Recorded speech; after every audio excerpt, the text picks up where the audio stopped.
Welcome to And Also, where Kirk and I discuss a lot of things. Actually, this is episode 15, where we are in The the book Quinceañera. of. See, we're already on quinceanera. You never. This is what I like about this conversation is I just never know what's going to come up. It's That's just right. it's even even in talking about Revelation. Where do we end up? Quinceañeras. Yeah, it's a big party. It's a big party. The That's 15th. Here that's we what go. that's what it feels like tonight.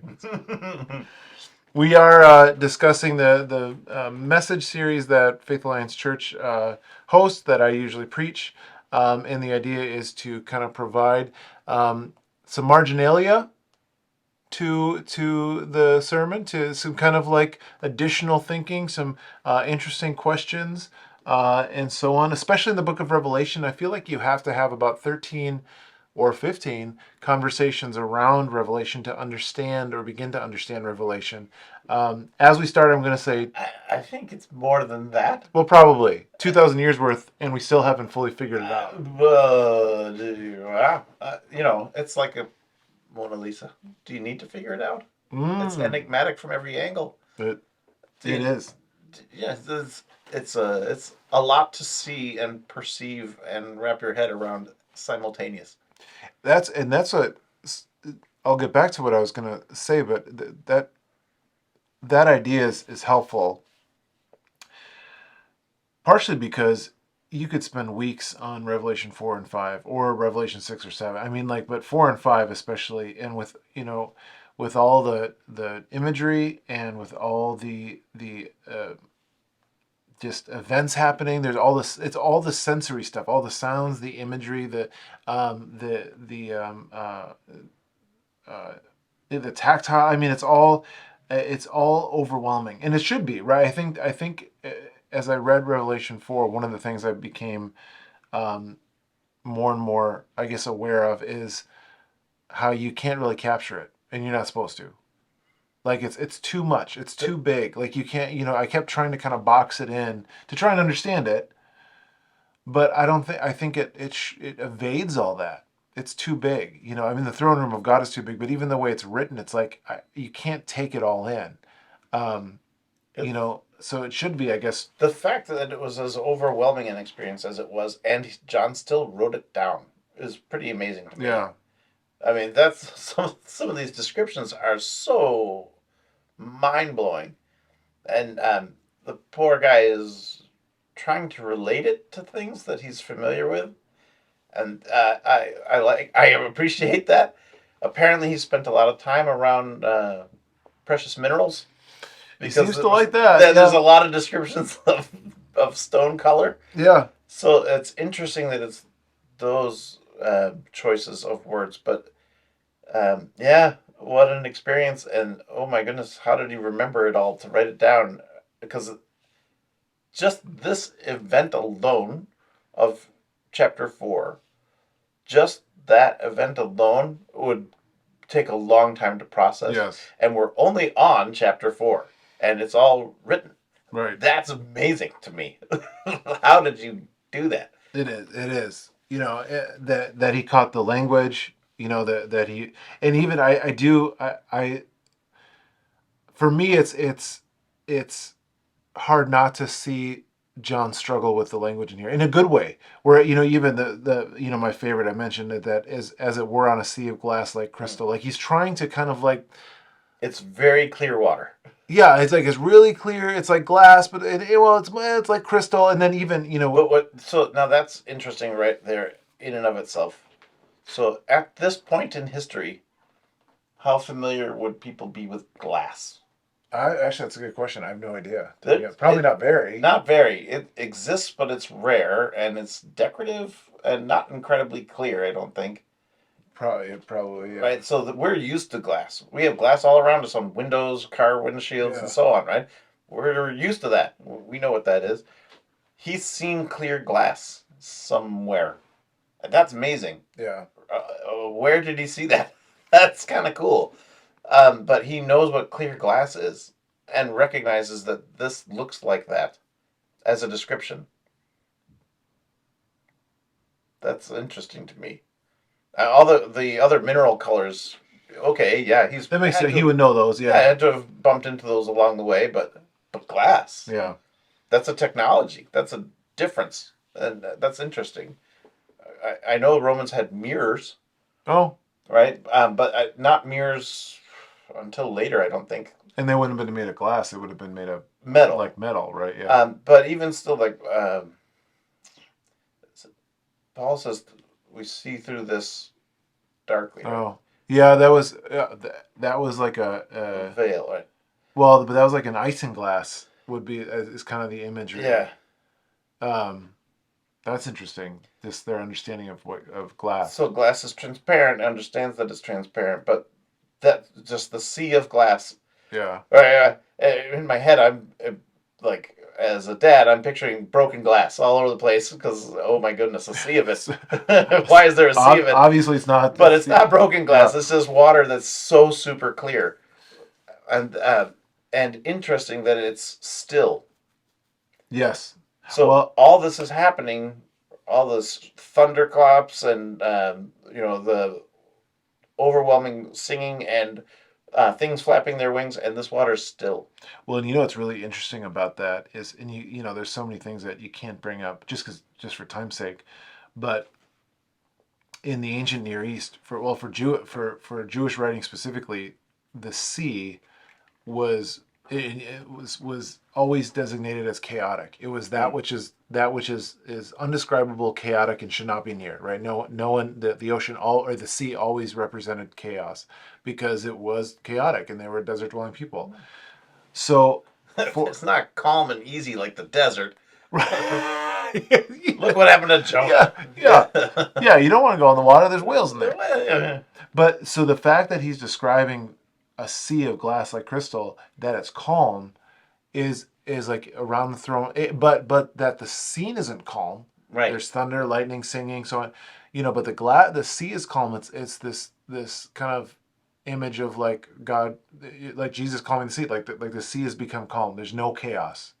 Even though there's all these rumblings, the sea is still calm. It's this really great picture. And to be able to see into it, it's not just the dark depths, right? Right. You can yeah, see into it. You can see through it. Yeah, that's a really there's all these like little touches that I'm like, oh man, this works so well with how he's using the language. But I do it like even when he gets to the creatures, which is such weird thinking.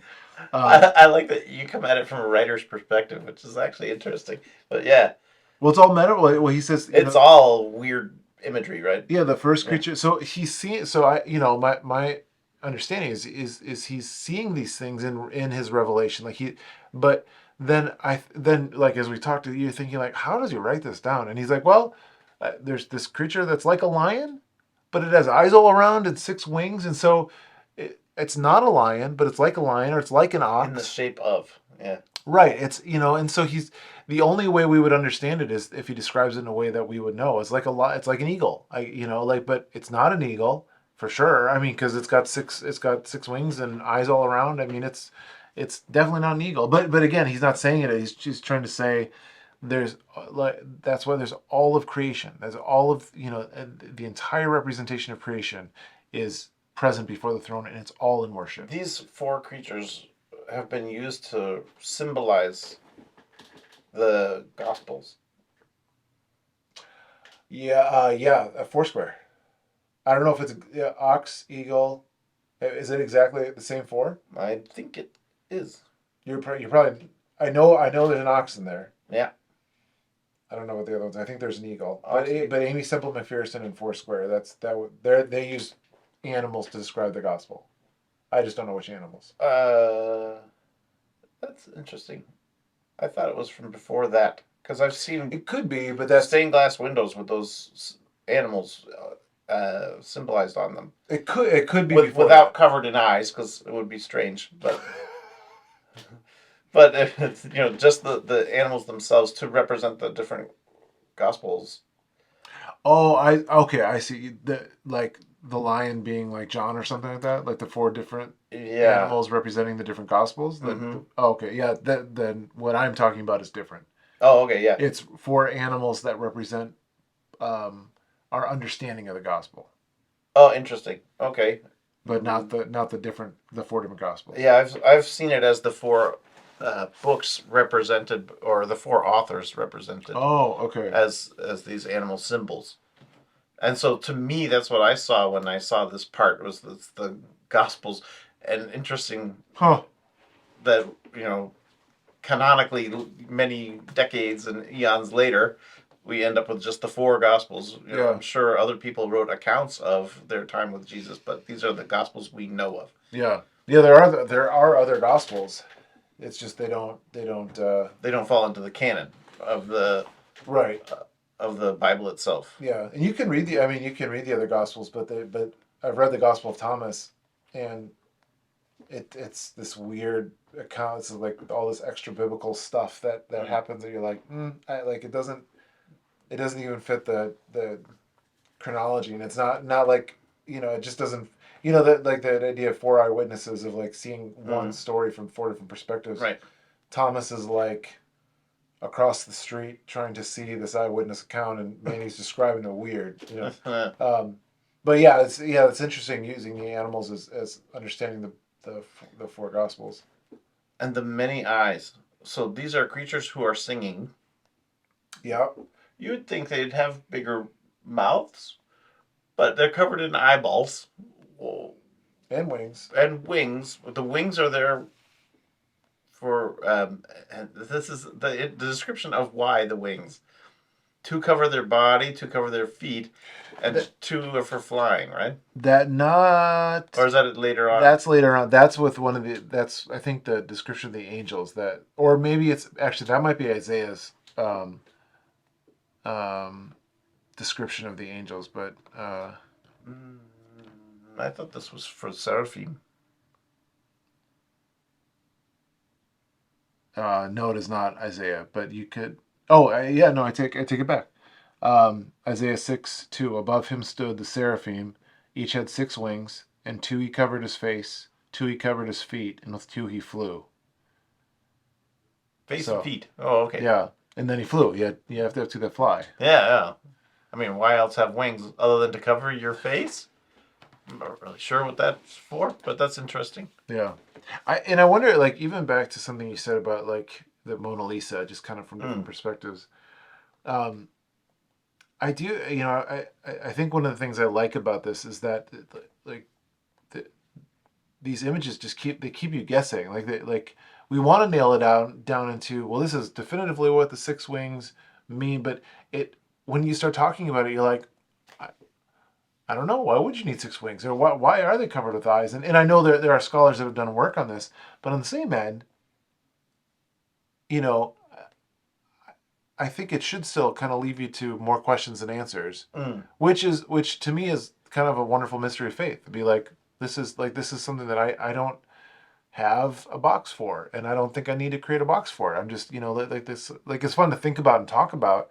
But it's like the Mona Lisa. We're looking at it from this perspective and now this perspective, and maybe we don't have to figure it out. Maybe we just get to enjoy the craziness of the imagery, and understanding what they're doing, without having to describe. Okay, this is exactly what the eyes mean. Because I don't know. And maybe the shapes that they appear in to John are significant to John, right? Or they just happen to appear in those shapes while he was there.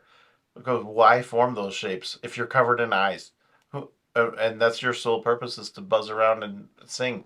So interesting that's the appearance that he perceives. Well, it is interesting. I mean, I do think that they're there to represent creation. So I think there's a creative aspect to this.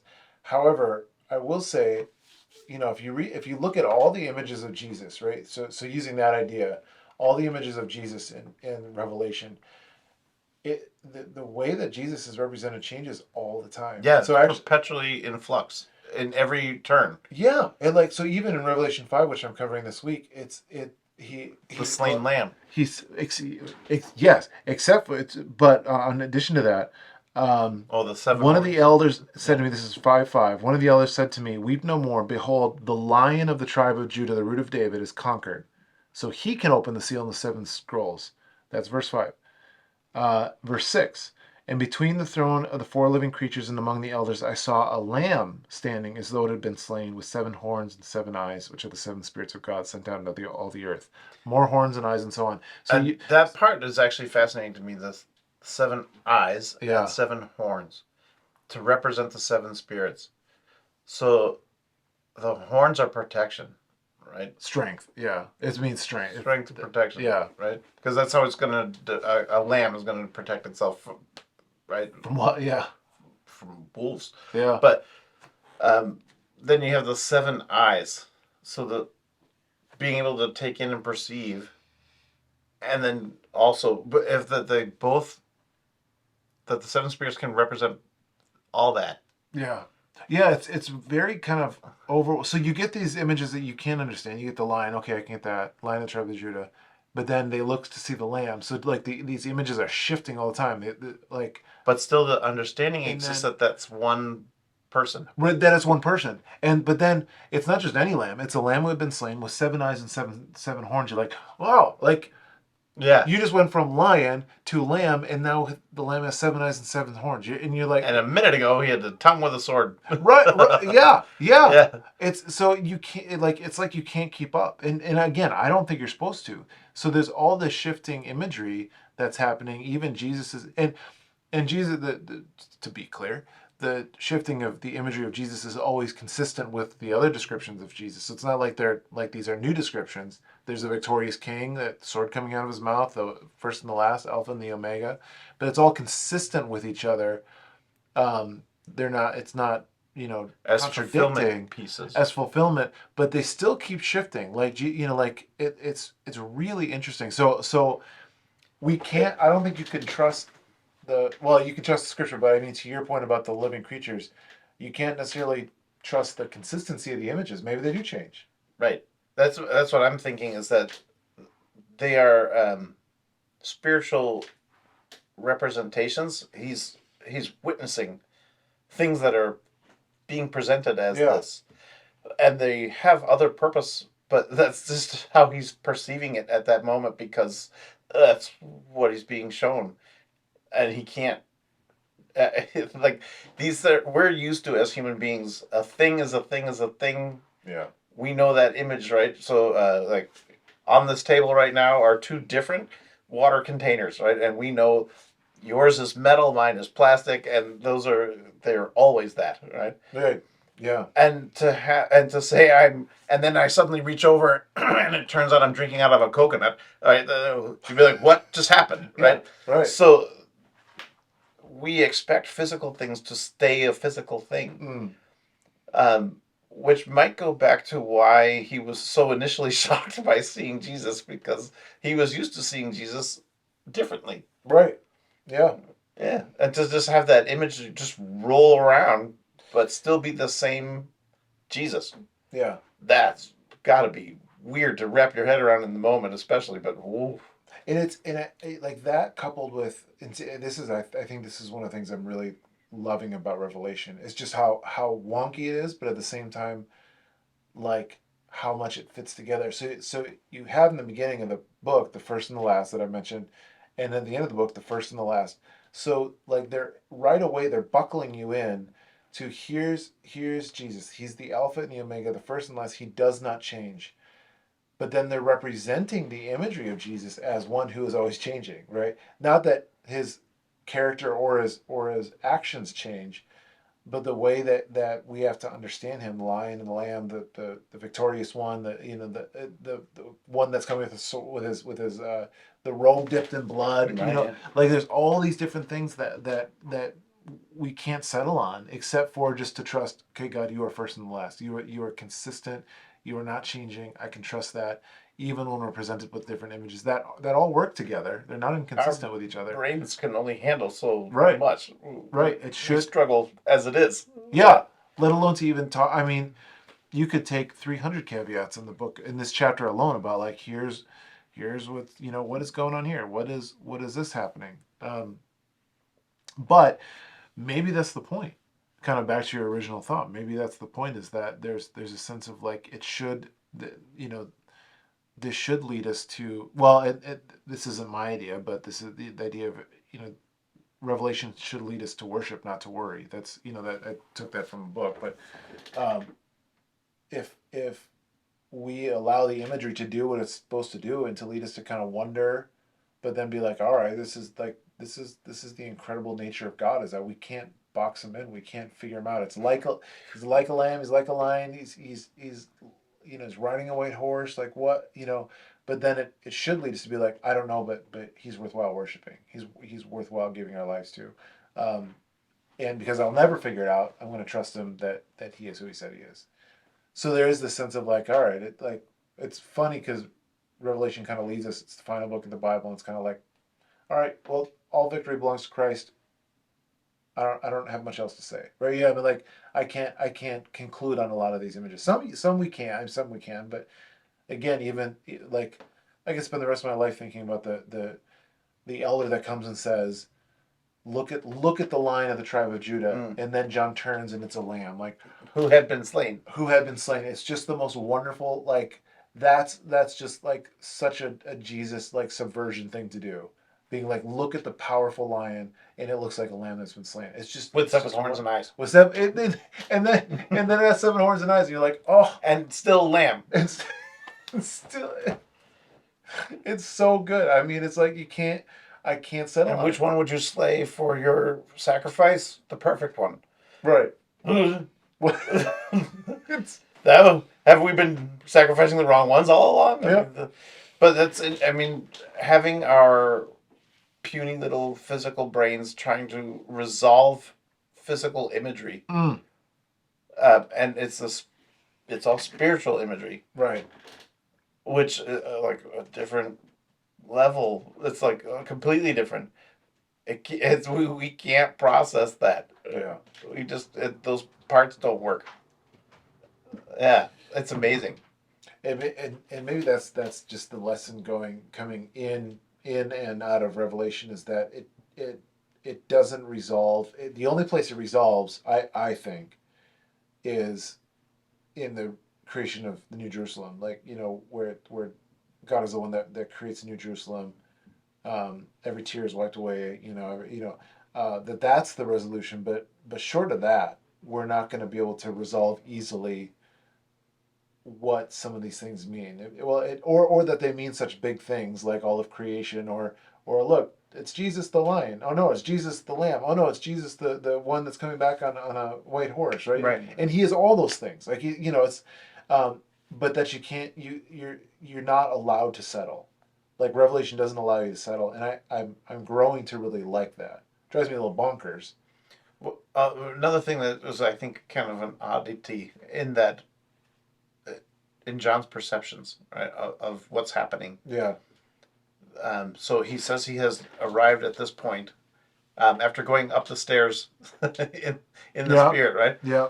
Um, he then when you speak of the elder is saying who is worthy to open the seal, and everything is groaning Yeah.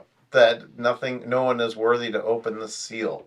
So who sealed it? That's amazing. It could only be one who is worthy. Mm. And then how did he hear everything in heaven and on earth and under the earth? So these are really loud worms, and then and then everything in the seas, right, in the oceans. Like, wow, everything, you heard everything simultaneous. That's amazing. Like, how did you perceive all that? But somehow that was understood in that moment. And then maybe there was a sense of like the just going back to the idea. I've been reading a lot of on the idea of apocalyptic language, like how is it used in the Bible and so on. And the idea is to make language as big as possible, to say like, okay, like the Ezekiel Extreme, or Daniel yeah. or John, that okay, it's not just, it wasn't just like someone in New Jersey was yelling. It's like, no, everyone on heaven and on earth and under the earth, like there's no exception. Everybody's involved. That's what this is like, and so it's like the most extreme use of language possible in order to show, and I like, I do think John had this revelation. I'm not saying he's just made it up. In fact, the the kind of the wild nature and the fact that it's all tied into a lot of Old Testament stuff tells me that he couldn't. I mean, it's too perfectly both chaotic and beautifully tied into the Old Testament Mm. for anyone to have been able to be like, well, let me just reference all these Old Testament scriptures to kind of write this fun story about. It's just it can't like it's too perfectly chaotic and tied into the Old Testament. It's wonderful. Yeah. So I think he had this revelation, but I wonder if in trying to relay the revelation, though God inspired him to say what needed to be said, it still creates this like this unsettled nature of language that he just can't settle on. And again, I really appreciate that. I like that about this book. Yeah. I think that's kind of the bigger.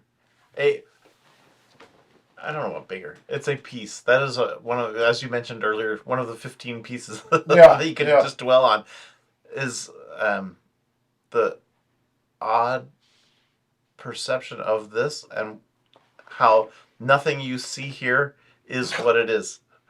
It is what it is, and it isn't what you see. yes, Right? yeah, It's so many moving parts, but he felt what it was in order to understand what he was seeing, to go from lion to lamb, for example, to know that, oh, okay, there he is.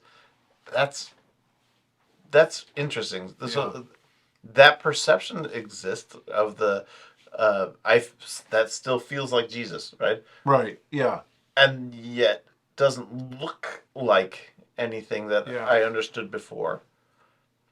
But I know it's him, but it doesn't look like it. I don't. Yeah, And so that to me is interesting because when you look back at his gospel, that the opening lines, to write that your beloved friend was so existential, to say he was the Word. yeah, So the translation of the spoken creation, right? The peace that hmm. drives it all, and understanding that, to understand first of all that it was that existential moment, not that guy, right? So Oh, we don't huh. start out with and here's his lineage.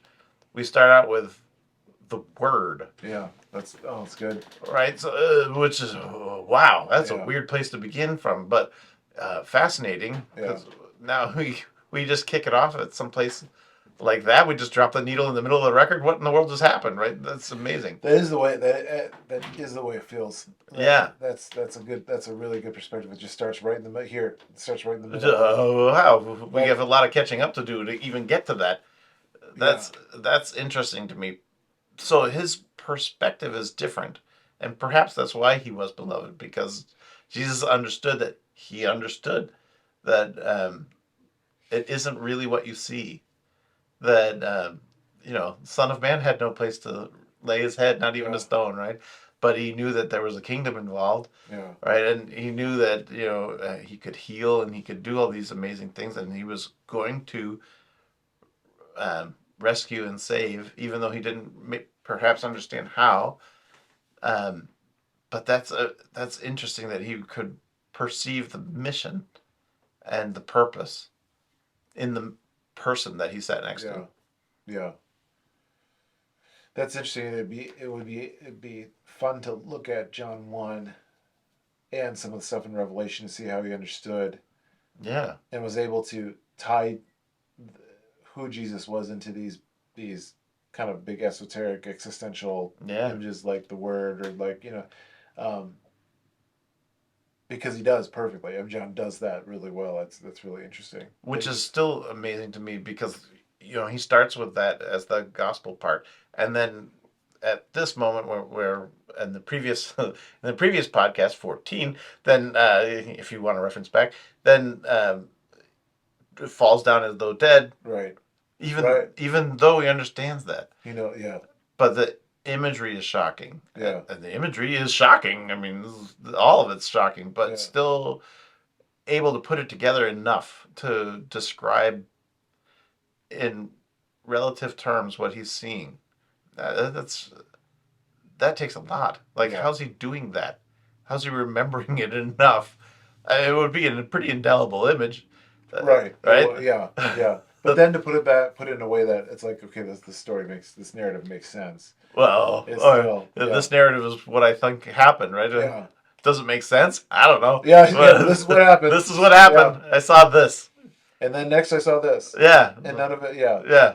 Put it together, folks. This is what I saw. yeah, I wonder what it was like actually having, imagining that this had been written down and then read to the churches, the seven yeah, churches, yeah. out loud, right? And then they must have been like, "What in the world?" It is funny because Okay. it's like you read through 2 and 3, and they're pretty. I mean, it's Jesus speaking directly, which is different than normal letters. Mm-hmm. But it is kind of like you're this, you're that, repent, and if you do, it's they're instructions to the church, Mm-hmm. and so you're like, okay, well, the letter's kind of jumping along as normal. And that's the kickoff. Yeah, and then it goes into like all the letters of the churches, and then chapter 4. After this, I look, and a door was standing open in heaven, and then it goes like off the railing, like it's just that, and so yeah, so you end up they're reading it like, wait, what? Like, Repent. And where do we end up? and then what's going? Yeah. How's this going? Wait, huh? So I think when I realized it was that Revelation is really just a letter to the churches, that these 7 churches that then just got circulated, it is an interesting, you know, idea of like, oh wow, this is like all of a sudden they're just sitting there like hearing this incredible imagery about this revelation, and just what are they taking in? It's interesting too that it's this. We sit on the other side of this history, right? So we look back and go, "Oh, isn't that nice? These guys were like that, or these other Right. folks were like this." But these are groups far apart, right? Right. Yeah. But who had heard the gospel and had started churches. These are not. I mean, they're trading cities, so people will travel between, but they're not next to each other, No. right? So this is like it's each church is dirty laundry, and Jesus is calling it out in one letter. He's like, I got time for one letter, so all 7 of you are just gonna get it. You're just gonna, and so now everybody's looking around, going, "Oh, we all have to repent." And I think that's kind of unifying in a moment, right? Too, because now you have everybody's like, "Oh, well, we're okay." Oh no, we're not. They're like, "Oh, we're lukewarm water." Yeah, it's like I love that Laodicea. yeah, you're like, well, at least you're not like that, and then they Oh, it's Jesus us points too. at you, he's like, oh man. Yeah. Well, actually, maybe we'll end on this, but I just read this today. There's this book called Reversed Thunder: The Revelation of John and the Praying Imagination by Eugene Peterson, Oh yeah. who's a favorite of mine. Um, he said, so he's talking about that idea about the kind of the faithlessness of the churches that are mentioned.